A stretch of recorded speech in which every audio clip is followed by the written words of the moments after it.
محمد رسول الله في كل لمحة ونفس لا إله إلا الله محمد رسول الله في كل لمحة ونفس لا إله إلا الله محمد رسول الله في كل لمحة ونفس لا إله إلا الله محمد رسول الله في كل لمحة ونفس لا إله إلا الله محمد رسول الله في كل لمحة ونفس لا إله إلا الله محمد رسول الله في كل لمحة ونفس لا إله إلا الله محمد رسول الله في كل لمحة ونفس لا إله إلا الله محمد رسول الله في كل لمحة ونفس لا إله إلا الله محمد رسول الله في كل لمحة ونفس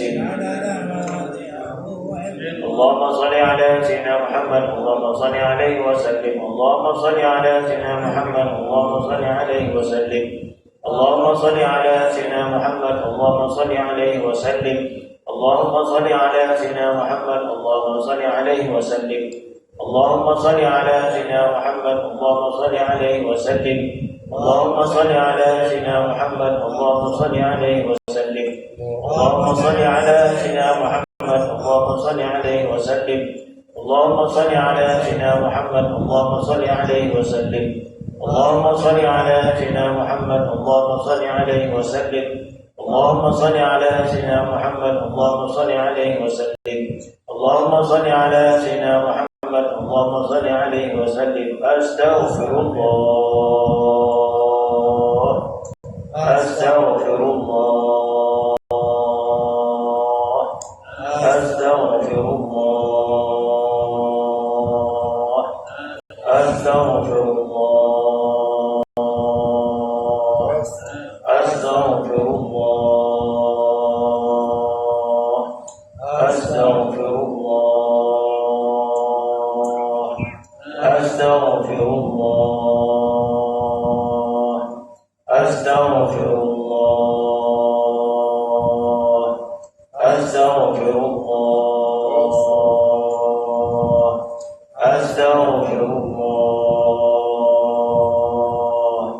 تائبون إلى الله تائبون إلى الله تائبون إلى الله يا الله يا الله يا الله بحسن الخاتمة يا الله يا الله يا الله بحسن الخاتمة يا الله يا الله يا الله بحسن الخاتمة غفرانك ربنا وإليك المصير لا يكلف الله نفسا إلا وسعها لها ما كسبت وعليها ما اكتسبت ربنا لا تؤاخذنا إن نسينا أو أخطأنا ربنا ولا تحمل علينا إصرا كما حملته على الذين من قبلنا ربنا ولا تحملنا ما لا طاقة لنا به واعف عنا واغفر لنا وارحمنا أنت مولانا وانصرنا على القوم الكافرين بسم الله الرحمن الرحيم اللهم صل على من منه انشقت الأسرار وانفلقت الأنوار وفيه ارتقت الحقائق وتنزلت علوم آدم فأعجز الخلائق وله تضاءلت الفهوم فلم يدركه منا سابق ولا لاحق فرياض الملكوت بزهر جماله مونقة وحياض الجبروت بفيض أنواره متدفقة ولا شيء إلا وهو به منوط إذ لولا الواسطة لذهب كما قيل الموصول صلاة تليق بك منك إليه كما هو أهله اللهم إنه سرك الجامع الدال عليه وحجابك الأعظم القائم لك بين يديك اللهم ألحقني بنسبه وحققني بحسبه وعرفني إياه معرفة أسلم بها من موارد الجهل وأبرح بها من موارد الفضل واحملني على سبيله إلى حضرتك حملا محفوفا بنصرتك واقذف بي على الباطل فأدمغه وزج بي في بحار الأحدية وانشرني من أوحال التوحيد واغرقني في عيني بحر الوحدة حتى لا أراه ولا أسمع ولا أجد ولا أحس إلا بها واجعل الحجاب الأعظم حياة روحي وروحي سر حقيقتي وحقيقته تحقيق الحق الأولي يا أول يا آخر يا ظاهر يا باطن اسمع ندائي بما سمعت به نداء عبدك زكريا وانصرني بك لك وأيدني بك لك واجمع بيني وبينه وحل بيني وبين غيرك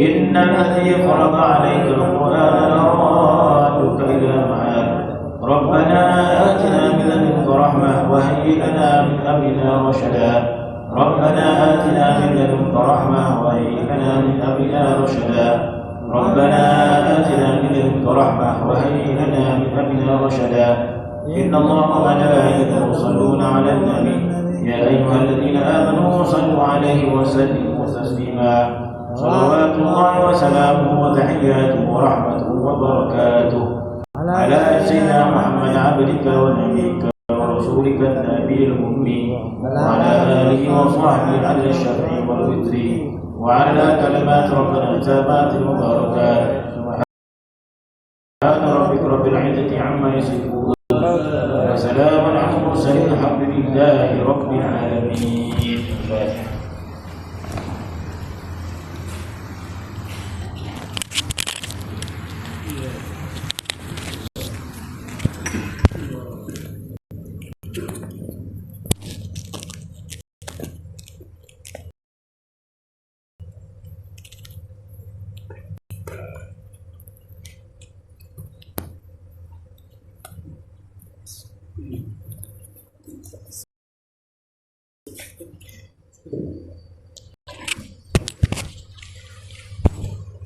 أعوذ بالله من الشيطان الرجيم بسم الله الرحمن الرحيم الحمد لله رب العالمين والصلاة والسلام على أشرف الأنبياء المرسلين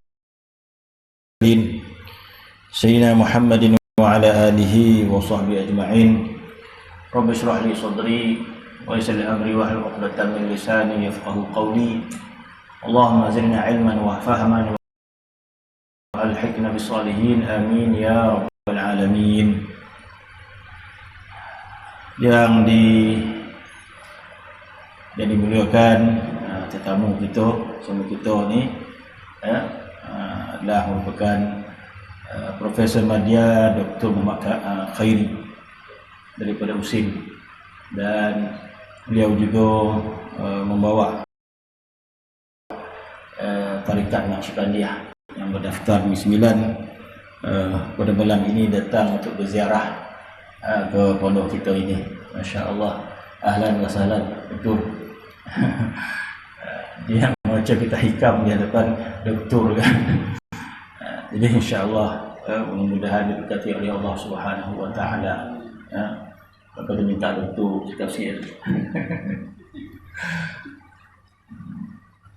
InsyaAllah mudah-mudahan kita mendapat istifadah daripada kitab hikam yang dikarang oleh Ibnu Ta'ala Sekandari. Sambungan kita hikam muka surat jauh sampai 44. Oh, 44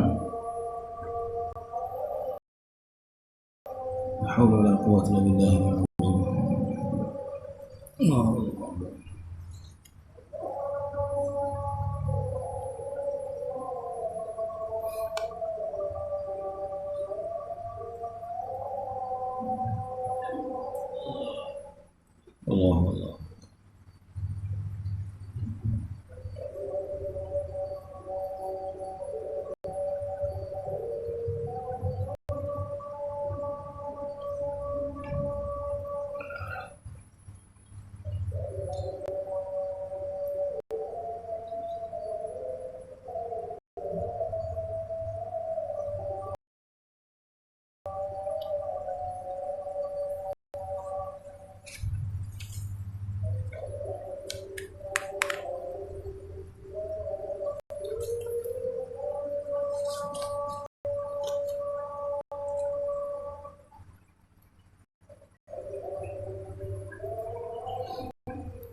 Qala al-mu'allif rahimahullah wa nafa'ana bi'ulumi fadharin amin. Dan orang yang khas itu daripada segala kehendaknya.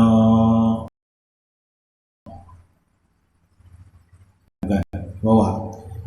Orang yang khawasul khawas itu daripada rusum dan athar.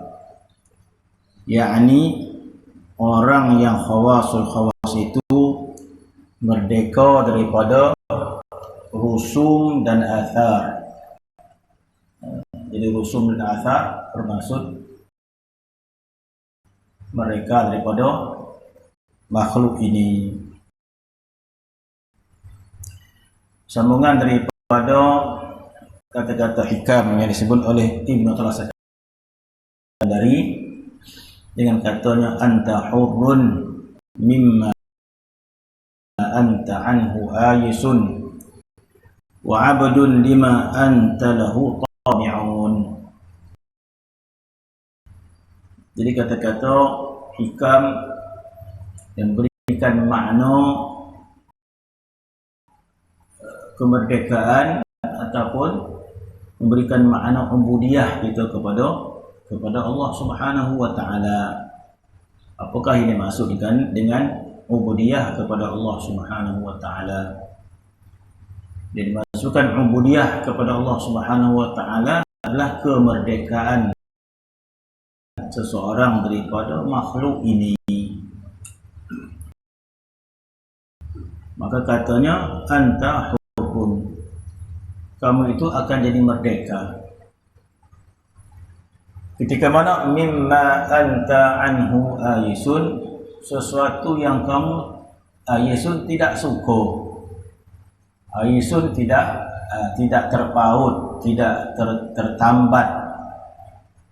Jadi bermaksud jiwa kita ini akan benar-benar merdeka bila hati kita tidak tertambat kepada makhluk ini, benar-benar merdeka. Jadi selagi mana hati kita tertambat dengan makhluk, maka kita tidak merdeka. Wa abdun, kemudian kamu itu menjadi hamba. lima anta lahu tami'un, menjadi hamba kepada sesuatu yang kamu tamak. Sebelum ini kita dah baca hikam yang bermaksud, hikam tersebut menceritakan bahawa ma basaqat aghsanu dhul, tidak akan bertambah-tambah cabang-cabang kehinaan illa an bazir tamak, kecuali dengan kita menanam benih tamak. Di sebelum ini kata-kata hikam yang menyebut tidaklah bertambah-tambah kehinaan. Jadi kehinaan yang hakiki itu adalah kehinaan pada pandangan Allah Subhanahu wa taala. Manusia bebas ingin meletakkan maksud hina itu. Manusia bebas meletakkan maksud hina pada pandangan masing-masing. Ada orang merasakan hina itu sebab tidak ada harta. Ada orang hina itu disebabkan dia lemah. Ada orang hina itu dipandang pada sudut tidak ada kuasa dan sebagainya. Maka bebas masing-masing melihat makna kehinaan, tetapi hakikat kehinaan yang sebenar adalah kehinaan pada pandangan Allah Subhanahu wa taala. Orang tu nak berasa mulia, silakan. Berasa mulia dengan harta, berasa mulia dan sebagainya. Tapi hakikat kehinaan adalah kehinaan pada pandangan Allah Subhanahu wa taala. Jadi kita kata tidak mungkin orang tasawuf, orang yang suluk kepada Allah Subhanahu wa taala memandang kehinaan pada sudut yang lain. Tidak sepatutnya. Jadi sudah mestinya orang tasawuf itu melihat benda yang paling ditakuti itu adalah kehinaan pada pandangan Allah Subhanahu wa taala. Seperti orang tasawuf ini yang ditakutinya adalah hina pada pandangan Allah Subhanahu wa taala. Maka hakikat kehinaan adalah kehinaan pada pandangan Allah Subhanahu wa taala. Masya-Allah, yang dinamakan ilmu tasawuf kita kata ilmu untuk menyempurnakan pandangan kita terhadap kesempurnaan seorang hamba tersebut. Jadi sudah tentulah kita ingin mengelak untuk menjadi hina pada pandangan Allah Subhanahu wa taala. Mudah-mudahan Allah Subhanahu wa taala sentiasa memberikan kita kesedaran, sebab kita ni tak sedar. Kita tak sedar, kemudian kita lupa balik. Sebab yang kita anggap mulia itu harta. Jadi kita rasa hina. Kenapa rasa hina? Duit tak ada. Kenapa rasa hina? Entah anak tak datang menjenguk.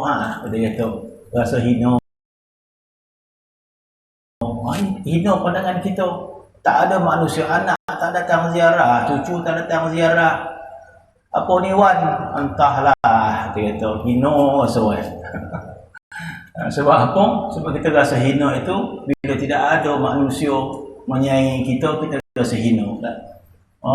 Sebab itu dalam tasawuf memberikan makna hakikat kehinaan adalah sekiranya kita dipandang hina oleh Allah Subhanahu wa taala. Di sini pun kita dah gagal dah.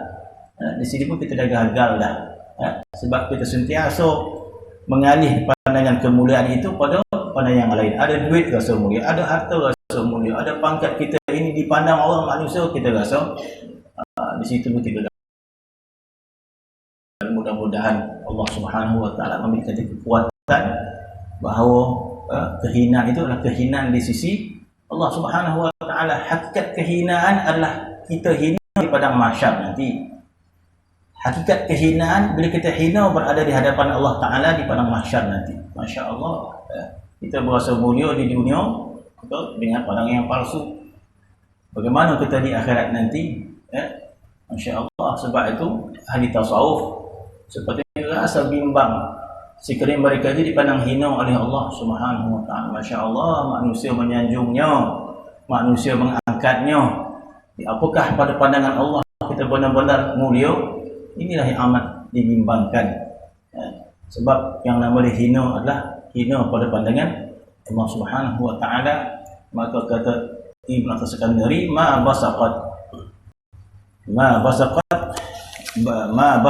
zulli, ma basaqat qasadu, tidak akan berpanjang-panjanglah cabang-cabang kehinaan kecuali daripada benih-benih tamak. Maka disebut sebelum ini bahawa yang dimasukkan tamak ini adalah keinginan sesuatu yang lain daripada Allah, maka disebut maksud tamak. Maka disebut bahawa tamak yang dimasukkan di sini adalah keinginan kita kepada yang lain daripada Allah, maka nama dia tamak. Maka lawan di zuhud, maka hati kita tamak kepada yang lain daripada Allah Subhanahu wa taala. Ini benih-benih kehinaan. Masya-Allah, Allah Subhanahu wa taala sentiasa melihat kepada hati kita dan apakah keinginan hati kita ini. Masya-Allah, tidak ada hijab, tidak ada dinding dia, tidak terselidung sedikit pun hati kita daripada pandangan Allah Subhanahu wa taala. Tak boleh kita nak tipu pun. Jadi apabila keinginan hati kita itu kepada yang lain daripada Allah Subhanahu wa taala, maka nama dia tamak. Maka bertambah-tambahlah kehinaan kita bila keinginan kita bertambah-tambah kepada sesuatu yang lain daripada Allah Subhanahu wa taala. Sebab itu ahli tasawuf, ahli suluk sentiasa membetulkan hati dia, ilahi anta maqsudi wa ridhaka matlubi. Ya Allah, engkaulah yang aku masukkan, ya Allah, engkaulah yang aku inginkan, ya Allah. Sebab kehinaan itu adalah apabila kita menanam benih-benih tamak. Yang dimasukkan tamak ini adalah satu keinginan yang lain daripada Allah Subhanahu wa taala. Ini masya-Allah, macam mana kita nak menghadapi sedangkan nafsu kita ini keinginannya semua yang lain daripada Allah Subhanahu wa taala. Nafsu kita semua menginginkan yang lain daripada Allah. Zuyyina lin-nasi hubbus syahawat minan nisa'i wal banin wal qanatiril muqantarati minadh dhahabi. Sampai akhir dia Allah Taala menyatakan keinginan nafsu itu apa? Keinginan nafsu ini sesuatu yang lain daripada Allah Subhanahu wa taala. Jadi, nafsu kita ingin harta, ingin duit, ingin sebagainya. Maka inilah yang ditakuti oleh para awliyaillah salihin. Maka kita jadi hina di sisi Allah Subhanahu wa taala. Maka berbahagialah orang yang menginginkan Allah Subhanahu wa taala. Berbahagialah orang yang ingin redha Allah Subhanahu wa taala. Jadi mudah-mudahan Allah Subhanahu wa taala memberikan kita kefahaman, kekuatan untuk menginginkan redha-Nya sebagainya. Kemudian hikam yang seterusnya, pengarang menceritakan tentang makna kemerdekaan. Ini merdeka adalah sesuatu, kita merdekakan hati kita, pandangan kita, keinginan kita, keseluruhan dia kepada makhluk ini. Maka inilah merdeka yang sebenar. Masya Allah. Tidak mungkin kita merdeka daripada makhluk ini sekiranya kita tidak memahami Khalik. Tidak mungkin merdeka hati kita daripada makhluk ini sekiranya hati kita tidak melihat kesempurnaan Khalik. Sebab sifat manusia itu, apa dikatakan ulama, sifat manusia itu akan terpesona dengan kesempurnaan. Sifat manusia ini dia akan terpesona kepada kesempurnaan. Dia akan terpesona kepada benda yang cantik. Sebab itu manusia terpikat pada dunia. Sebab dunia ini cantik. Sehingga Allah Subhanahu wa taala memberikan kita keimanan, memberikan kita keyakinan, sehingga kita melihat akhirat itu lebih sempurna daripada dunia. Tanpa keimanan kita yang kuat, tidak mungkin kita meninggalkan terpesonanya kita kepada dunia. Apabila keyakinan kita pada akhirat itu kuat, maka kita terpesona kepada nikmat yang lebih kekal. Maka terpesona kita kepada akhirat, maka kita meninggalkan yang kurang sempurna, iaitu dunia. Sebab kita melihat kesempurnaan pada akhirat. Tidak mungkin kita meninggalkan pandangan kepada dunia sekiranya kita tidak melihat kesempurnaan akhirat. Begitu juga bagaimana kita ingin meninggalkan untuk memandang kepada dunia dan akhirat kalau kita tidak memandang, tidak melihat kesempurnaan Allah Subhanahu wa ta'ala. Tak mungkin kita kata. Mana mungkin kita boleh khusyuk dalam salat sekiranya kita tidak melihat kesempurnaan Allah Subhanahu wa ta'ala. Dalam hati kita yang kita lihat kesempurnaan harta, kesempurnaan dunia, kesempurnaan apa lagi, makan, minum, itu yang kita nampak. Kita tak nampak pun kesempurnaan Allah Subhanahu wa ta'ala. Jadi bila kita salat, tidak mampu kita untuk meninggalkan ke dunia tadi, sebab kita tidak melihat kesempurnaan Allah Subhanahu wa ta'ala. Tak mungkin gitu. Kita tak nampak, hati kita terhijab dengan Allah Subhanahu wa ta'ala. Tak nampak kita kesempurnaan Allah Subhanahu wa ta'ala, maka datang balik kesempurnaan dunia itu dalam solat kita. Datang harta, datang makan, datang minum. Sebab apa? Hati kita tidak melihat kepada kesempurnaan Allah Subhanahu wa ta'ala, bermaksud kita tidak merdeka. Kita tidak merdeka. Sebab apa? Kita masih lagi melihat kepada yang lain daripada Allah Subhanahu wa ta'ala. Sehinggalah Allah Subhanahu wa ta'ala merahmati kita, memberi hidayat kepada kita. Maka hati kita melihat kepada kesempurnaan Allah Subhanahu wa ta'ala, maka kita lebih mengagumi Allah Subhanahu wa ta'ala. Tanpa itu macam mana kita nak menolak hati kita kagum kepada dunia, sebab kita tidak nampak kesempurnaan Allah Subhanahu wa ta'ala. Macam mana kita nak buat? Kalau kita beratit, lalap ya. Disebut duit. Tak tidur kita. Duit makan, nasi Arab. Tak lalap kita. Menampak kita kesempurnaan makan tu kan. Duit nak masuk, bonus. Tak lalap kita. Kita nampak kesempurnaan duit itu. Tetapi sebut Allah. Tak nampak kita kesempurnaan pada kalimah itu. Masya Allah. Jadi mudah-mudahan Allah Subhanahu wa ta'ala membuka hati kita untuk menampak kesempurnaan dia, baru boleh kita bebas daripada makhluk ini. Maka apabila kita bebas dari makhluk ini, barulah dinamakan kita ini merdeka. Masya-Allah. Jadi maksud kalau itulah maksud dia merdeka ini adalah ahli ma'rifah. Ahli ma'rifatullah. Orang yang ma'rifat kepada Allah Subhanahu wa ta'ala. Orang yang tak ma'rifat kepada Allah, macam mana nak merdeka? Kalau kecintaannya pada lain daripada Allah Subhanahu wa ta'ala, yang dikagumi lain daripada Allah Subhanahu wa ta'ala, macam mana nak merdeka? Tak boleh merdeka.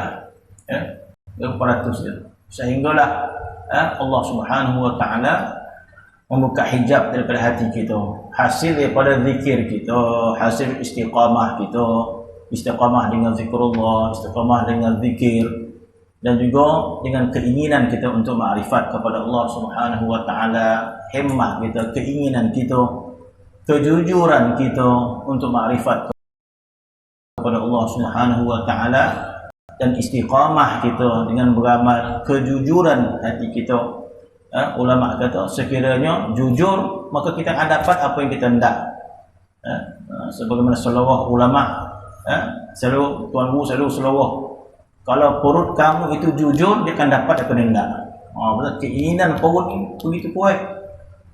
Bila kita nasi Arab sadap kat nilai, dah sampai di sini. capek sampai keinginan yang jujur paut, keinginan yang kuat. Paut dia jujur, dia betul-betul nak jujur. Maksud paut tu betul-betul nak, dia nak sungguh sampai dia. Begitu juga keinginan kita kepada Allah itu jujur atau tidak. Betulkah kita ingin kepada Allah Subhanahu wa taala? Sebab itu ulama mengatakan perjalanan kepada Allah Subhanahu wa taala adalah kejujuran. At-tariqatu laisa liman sabaq lakinna liman sadaq. Perjalanan kepada Allah taala itu bukan siapa yang dulu, siapa yang lama berada dalam madrasah, tarikat dan sebagainya. Walakinna liman sadaq, tetapi orang yang jujur kepada Allah Subhanahu wa taala. Jadi mudah-mudahan Allah Subhanahu wa taala memberikan kita kejujuran untuk mencapai makrifat kepada Allah Subhanahu wa taala. Sehingga apabila Allah Subhanahu wa taala memberikan kita makna makrifat tersebut, bermaksud yang kita terpesonanya adalah Allah, yang kita cintanya adalah Allah. Maka ketika itu barulah hati kita bebas daripada makhluk ini. Maka barulah namakan kita merdeka daripada makhluk. Dan kita hanya tamak keinginan kita kepada Allah Subhanahu wa taala. Masya-Allah. Jadi mudah-mudahan Allah Subhanahu wa taala memberikan kita kekuatan. Kemudian disebut bahawa merdeka itu terbagi kepada 3. Merdeka orang awam, merdeka orang khas, dan mereka khawasul khawas. Kita hanya membaca saja ni, sampai martabat mana wallahu alam. Maka katanya dikatakan merdeka itu, martabat merdeka itu beberapa martabat. Yang pertama, merdeka orang yang awam daripada segala syahwatnya. Masya-Allah, kita kata merdeka orang awam ini pun susah kita nak merdekakan, merdeka daripada syahwat. Ataupun mungkin maksud dia syahwat kita ini kita pandukan kepada apa yang diperintahkan oleh Allah dan Rasulnya. Kita ada keinginan makan kita kepada benda yang halal, insya-Allah. Kita nak berkahwin benda yang halal, kita kata. Sebagaimana sabda Nabi, la yu'minu ahadukum hatta hawahu taba'an lima ji'tu bih. Tidak sempurna iman seorang kamu sehingga hawa nafsu mengikut apa yang kau bawa. Bermaksud kita pandu nafsu kita kepada benda yang diperintahkan oleh Nabi sallallahu alaihi wasallam. Kalau kita tidak memandu syahwat kita kepada benda yang halal, maksud kita masih lagi dikongkong oleh nafsu kita. Masya-Allah, ini pun susah kita nak tarbiyah nafsu kita kepada benda yang halal sahaja. Mungkin ini maksud dia merdeka kepada orang yang awam. Yang kedua, merdeka orang khas itu daripada segala kehendaknya. Masya-Allah, bermaksud seseorang yang telah berasa cinta kepada Allah Subhanahu wa taala, seseorang yang tenggelam dalam cintanya kepada Allah Subhanahu wa taala, dan seseorang yang memahami takdir Allah Subhanahu wa taala, sehingga orang ini tenggelam dalam takdir Allah Subhanahu wa taala dan dia tidak punya kehendak. Macam kita sekarang banyak kehendak kita kan. Kita nak senang, kita nak kaya, kita nak sehat, tiba-tiba tak sehat. Kita nak anak kita datang setiap minggu, tak datang pula, kita kata. Kan banyak kehendak kita yang tak dapat kita penuhi kan. Banyak pun yang tak dapat. Ada pun ahli khawas, mereka itu tidak punya kehendak. Kehendak mereka itu adalah kehendak Allah Subhanahu wa taala. Masya-Allah. Sebagaimana Imam Syadzili radhiyallahu anhu mengatakan, Imam Syadzili mengatakan bahawa sesungguhnya aku tidak punya kehendak di hadapan kehendaknya Allah Subhanahu wa taala. Aku tidak punya kehendak di hadapan kehendak Allah Subhanahu wa taala, bermaksud redha ketentuan Allah Subhanahu wa taala. Masya-Allah. Inilah merdeka ahli khawas, bermaksud dia meninggalkan kehendaknya di hadapan kehendak Allah Subhanahu wa taala. Mungkin kehendak kita hari ini tak nak hujan, tiba-tiba hujan. Mungkin kehendak kita nak hujan, panas pula kita kata. Kan banyak benda yang bertentang kehendak kita. Adapun ahli khawas ini, masya-Allah, mengikut saja kehendak Allah Subhanahu wa taala. Masya-Allah, ini hasil daripada kepahaman, hasil daripada adabnya dengan Allah Subhanahu wa taala, hasil daripada makrifatnya kepada Allah Subhanahu wa taala. Masya-Allah, kita kata ini merupakan adab yang tinggi, adab yang tinggi. Bila ada orang tetamu datang rumah kita, ataupun kita bertamu dengan rumah orang, tuan rumah tadi terlihat perangai kita. Dia tengok orang jangkul ni, masya-Allah, macam-macam minta. Ada teh tak? Teh tak? Teh kena pokat sikit kata dia. Tuan rumah buat teh tak pokat. Boleh pokat sikit tak? Saya tak boleh makan tak pokat. Dia minta teh lah, minta sekian. Jadi banyak kehendak kita. Kadang-kadang tuan rumah tak boleh nak siapkan. Minta maaf lah, Nescafe dah tak tuan? Minta maaf, Nescafe tak ada. Kopi ada kata dia. Allah, kata gitu. Saya tak nak makan apalah, kopi. Jadi tuan rumah ni tengok orang tadi, masya-Allah, banyak betul kehendak tetamu ni lah. Tapi dia layan jugalah. Ada tetamu yang datang tuan rumah, masya-Allah, dia ikut saya. Tuan rumah kata, teh boleh minum? Boleh. Nescafe? Boleh. Bagi je lah. Nasi lauk kangkung boleh tak? Boleh. Dia. Malam ni tidur dekat sofa boleh tak? Boleh. Dia tuan rumah dia kata, oh masya-Allah, beradab sungguh tetamu ni. Ikut saja kehendak tuan rumah. Jadi tuan rumah pun senang. Tetamu ni beradab. Tuan rumah tahu tetamu ni macam-macam kehendak dia. Tapi bila datang rumah tuan rumah, maka sifat tetamu tadi serahkan kepada tuan rumah. Bagilah apa pun.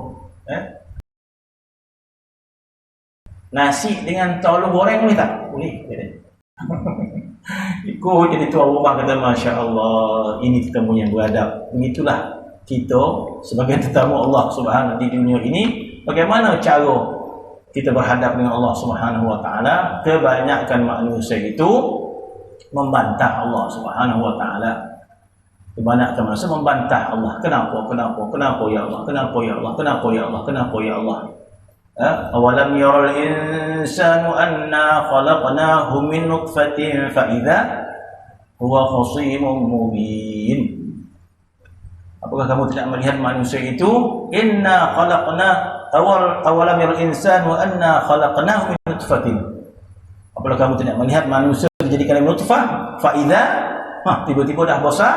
Fa idza huwa khasimun mubin. Tiba-tiba dia jadi pembantah kepada qada dan qadar Allah Subhanahu wa taala. Khasim, sifat mubalaghah. Sangat-sangat membantah. Kenapa?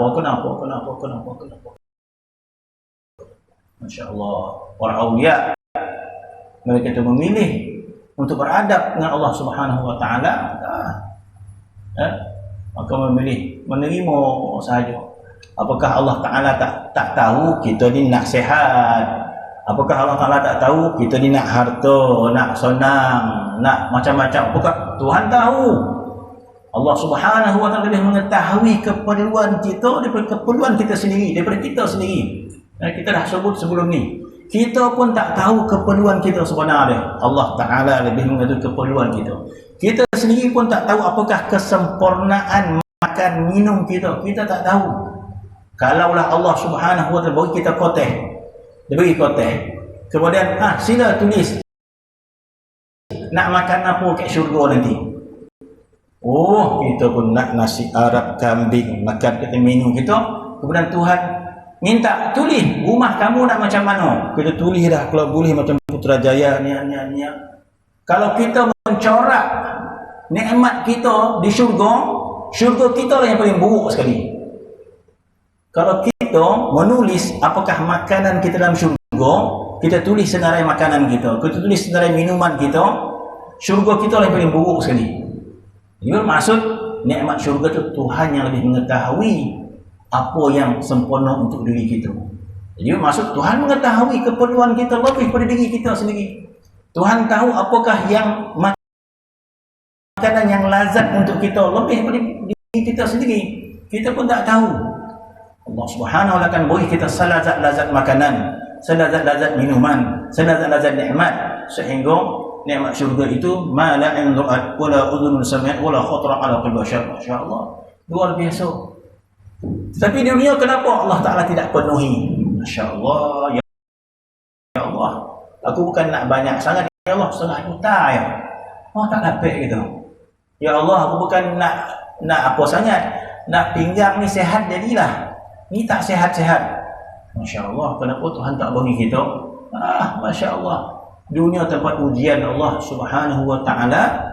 Sama ada kita menerima ujian itu dengan sabar, silakan, ataupun kita ingin lebih tinggi lagi, kita melihat ujian Allah Subhanahu wa taala, iaitu pasrah. Kita ikut sahaja kehendak Allah Subhanahu wa taala dengan niat beradab dengan Allah Subhanahu wa taala. Tuhan bagi kita kesihatan, sekian sakit yang kita tanggung. Allah Taala bagi kita harta sekian, tak banyak mana pun harta kita, tak banyak mana pun duit kita, tak setakat mana pun kesihatan kita, tetapi kita memilih untuk tinggalkan pilihan ini kepada Allah Subhanahu wa taala. Ya Allah, Engkau yang memilih, ya Allah, kami terima. Maka Imam Syazili mengatakan, aku tidak ada kehendak di hadapan kehendak Allah Subhanahu wa taala. Allah Subhanahu memuji saja, dan Allah Taala melihat, masya-Allah, si hamba ini memerlukan harta, si hamba ini memerlukan kesihatan, maka Allah Taala timpakan kita sakit, Allah Taala timpakan kita susah dan sebagainya, maka kita memilih untuk, ya Allah, lakukanlah apa sahaja kau kehendaki, ya Allah. Maka kita tenggelam kehendak kita dalam kehendak Allah Subhanahu wa taala. Maka ini memerlukan kepahaman yang tinggi, kecintaan yang mendalam, tetapi kita dimasukkan hamba yang beradab dengan Allah Subhanahu wa taala. Tuhan tahu tak? Tuhan mengetahui, tapi itu untuk ujian kepada kita, agar diangkatkan darajat kita dan diletakkan pada tempat yang sesuai dengan kemuliaan yang kita tunjukkan kepada Allah Subhanahu wa taala. Inilah orang yang paling cerdik sebenarnya. Orang yang paling cerdik, sebab kita tahu dunia ini ujian daripada Allah Subhanahu wa taala. Tuhan uji kita. Dunia bukan nikmat semata-mata, dan dunia bukan bala semata-mata. Nikmat bukan nikmat yang hakiki, bala pun bukan bala yang hakiki. Bala yang sedikit yang Tuhan kenakan kepada kita, wala nuziqannahum minal azabil adna dunal azabil akbar. Allah Taala timpakan kita azab yang sedikit, bukan azab yang besar pun. Maka berbahagialah orang yang memilih untuk meninggalkan kehendaknya di hadapan kehendak Allah Subhanahu wa taala. Masya-Allah, ya, masuk kata redha. Redha dengan dunia kita, redha dengan, masya-Allah, dan kita mengatakan, ya Allah, maka kami menerima kehendak-Mu, ya Allah. Maka dikatakan ini adalah orang yang khawas, bermaksud merdeka dari kehendaknya. Kita selalu memberi umpamaan, seorang isteri yang begitu mentaati suami dia. Seorang isteri yang begitu mentaati suami dia macam mana? Jadi bila seorang isteri itu berkahwin dengan suami tadi, dia serahkan kehendak kepada suami tadi. Makan apa pun boleh, nak tidur kat mana pun boleh, nak bawa pergi Seremban pun boleh, nak bawa keluar Pilah boleh. Jadi si isteri ni menurut suami. Petang ni kita pergi Pilah, boleh. Pagi besok kita pergi Seremban, boleh. Pergi mana lagi, ikut saja. Jadi suami isteri ni apa jenis dia? Dulu masa sebelum kahwin, mak ajak pergi Seremban tak ada, pergi Pilah tak ada. Bila berkahwin saja, pokok dia suami lah, kata dia. Jadi apa yang prinsip yang dia pakai? Dia mengatakan dia tidak ada pilihan di hadapan suami dia. Kenapa? Sebab menyayangi suami, kerana dia menghormati suami dia memuliakan suami dia, maka dia mengambil prinsip dia tak ada pilihan di hadapan pilihan suami dia, ikut saja. Jadi ini isteri yang paling baik lah, kita kata. Isteri yang paling taat, isteri yang paling menghormati suami dia. Jadi suami dia tengok, masya-Allah, baik waktu orang rumah dia. Pergi mancing nak tak? Boleh, kata dia. Dia kan ramai mancing pun. Tapi suami aja pergi. Masya Allah. Begitulah kita dengan Allah Subhanahu Wa Taala. Masya Allah. Memberikan kekuatan kepahaman.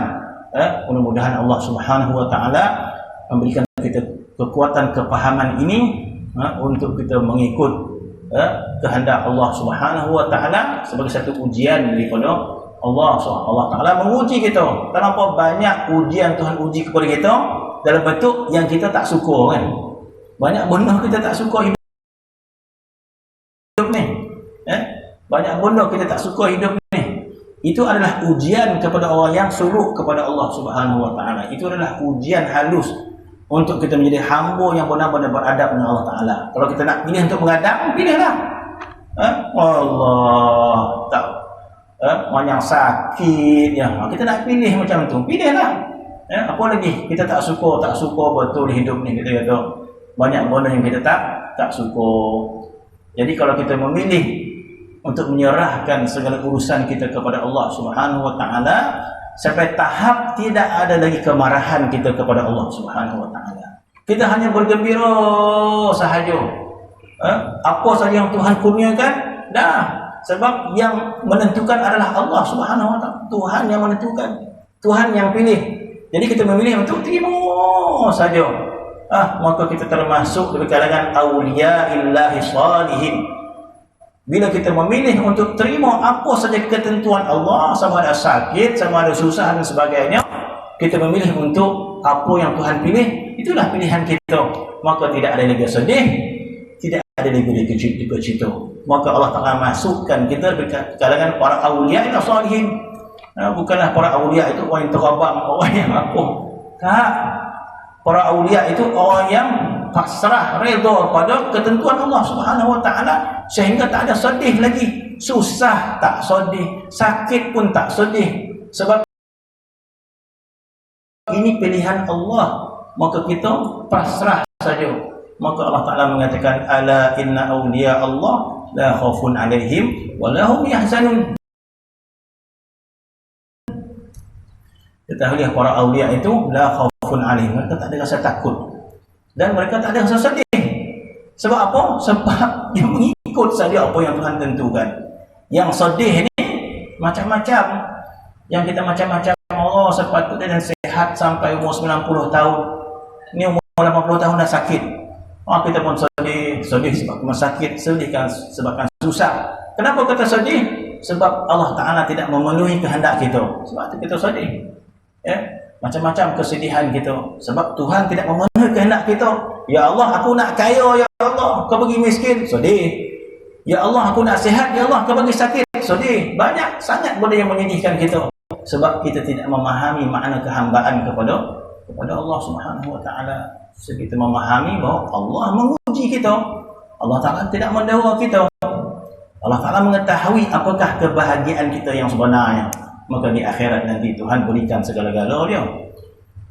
Maka ahli khawas adalah mereka yang merdeka dari kehendak kerana fana iradatnya daripada iradat al-haqq subhanahu wa ta'ala. Dia punya kehendak, tapi kerana cintanya kepada Allah, kerana dia mengagungkan Allah, maka tenggelam kehendak dia di dalam kehendak Allah Subhanahu Wa Taala. Bahkan mereka rasa bahagia, merasa lazat.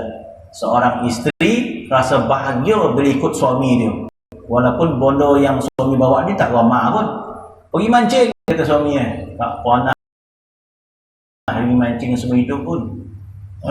Tapi sebabkan suami ajak, dia pun ikut juga pergi lamutan.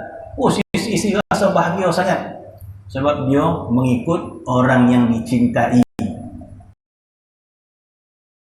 Dia mengikut orang yang dia muliakan, yang suami dia. Sebenarnya kalau dia sendiri, dia tak ingin pun nak ikut. Tapi disebabkan yang mengajak itu suami dia rasa bahagia. Sebab tenggelam kehendak dia kepada kehendak suami yang dia cintai. Begitulah kita dengan Allah Subhanahu Wa Taala, tenggelam kehendak kita pada kehendak Allah yang kita cintai. Tenggelam kehendak kita dalam kehendak Allah yang kita sangat-sangat muliakan. tenggelam kehendak kita dalam kehendak Allah Ta'ala yang begitu kita agungkan, maka hilang segala duka cita kita, sebab kita memahami kita berada dalam kehendak Allah Subhanahu wa Ta'ala. Maka dijadikan fana, tenggelam kita dalam kehendak Allah Subhanahu wa Ta'ala. Mudah-mudahan Allah Subhanahu wa Ta'ala berikan kita kefahaman dan kekuatan ini, amin ya rabbil alamin. Dan yang terakhir, orang khawasul khawas, Masya Allah, kalau dah tenggelam di kehendaknya, merdeka daripada rusum dan athar, bermaksud merdeka daripada makhluk ini, bermaksud orang ini tidak lagi melihat kepada athar. Yang dilihat itu adalah Allah. Ini disebut sebagai tauhid af'al, tauhid sifat dan sebagainya. Sebagaimana yang kita baca dalam surah Ibn Mashis, wa ghriqni fi aini bahril wahdah. Masya-Allah, surah Ibn Mashis itu adalah salawat. Kalau kita baca, kalau kita amalkan, kalau kita fahamkan, membuat kepada tauhid gaub kemudian. Dalam surah Ibn Mashis kita berdoa, wa ghriqni fi aini bahril wahdah. Ya Allah, tenggelamkan aku dalam tauhid. Maksud tauhid bermaksud segala-gala ini adalah datang daripada Allah Subhanahu wa Ta'ala. Segala-gala adalah perbuatan daripada Allah. Hatta la ara. Masya Allah, surah Ibn Mashis, hatta la ara, sehingga ya Allah, hatta la ara, tidak aku melihat, wala asma'a, tidak aku mendengar, wala ajida, tidak aku dapat, illa biha, kecuali dengan tauhid itu. Bermaksud kita melihat kepada af'al Allah dan sebagainya. Bermaksud orang tidak melihat kepada makhluk, tapi melihat kepada Allah Subhanahu wa Ta'ala, kerana tenggelam jiwa dia kepada Allah Subhanahu wa Ta'ala. Sebab Allah Ta'ala lah yang lebih dahulu, Allah Ta'ala yang lebih zahir daripada makhluk ini. Perumpamaan orang yang hatinya sentiasa tenggelam ingatan kepada Allah Subhanahu wa Ta'ala, maka yang dilihat itu adalah Allah Subhanahu wa Ta'ala, bukan dilihat makhluk. Itu banyak sekali kisah tentang para salih, para awliya, bagaimana mereka itu hatinya sentiasa ingat kepada Allah Subhanahu wa Ta'ala. Tak salah ada seorang yang saleh, tak ingat nama dia, ketika mana dia pergi Mekah bersama anak murid dia, maka ketika sampai dekat Kaabah Al-Musharrafah, adalah anak muda duduk sebelah dia. Tuan sini, tuan duduk sini tuan. Apa itu? Syekh tadi tengok, kamu ni siapa? Kata dia. Terkejut anak muda tadi. Tuan, saya anak murid tuan. Dia kata, dah bertahun-tahun dah seduk dengan tuan. Tuan tak kenal ke? Rupanya tuan guru ni tenggelam hatinya kepada Allah Subhanahu wa Ta'ala.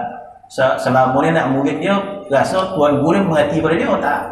Tuan guru tenggelam ingatan kepada Allah. Dia mana orang pun dia ingat pada Allah Subhanahu wa Ta'ala. Minta maaf dia. Jadi dia kata, orang menyangka aku selama ini aku bercakap dengan mereka. Tidak, aku bercakap dengan Allah Subhanahu wa Ta'ala, kata tuan guru. Minta maaflah. Orang sangka bila dia bercakap dengan orang. Tak, selama ini aku bercakap dengan Allah, kata dia. Bermaksud ingatan dia hanya kepada Allah, insya-Allah, ya. Jadi orang yang kuat ingatan kepada Allah Subhanahu wa Ta'ala, maka merdeka daripada athar. Merdeka lah, tak ingat, tak nampak langsung makhluk ini, hanya dia lihat adalah Allah Subhanahu wa Ta'ala. Maka ini dikatakan merdeka khawasul khawas. Wallahu a'lam. Minta maaf lah kalau salah silap pokoknya betul. Insya-Allah. Jadi apa yang baik datang dari Allah Subhanahu wa Ta'ala. Wallahu a'lam. Bismillahirrahmanirrahim. Alhamdulillahirabbil alamin wassalatu wassalamu ala asyrofil anbiya'i wal mursalin wa ala alihi washabbihi ajma'in. Allahumma zidna ilman wa fahman wa alhamdulillahi rabbil alamin.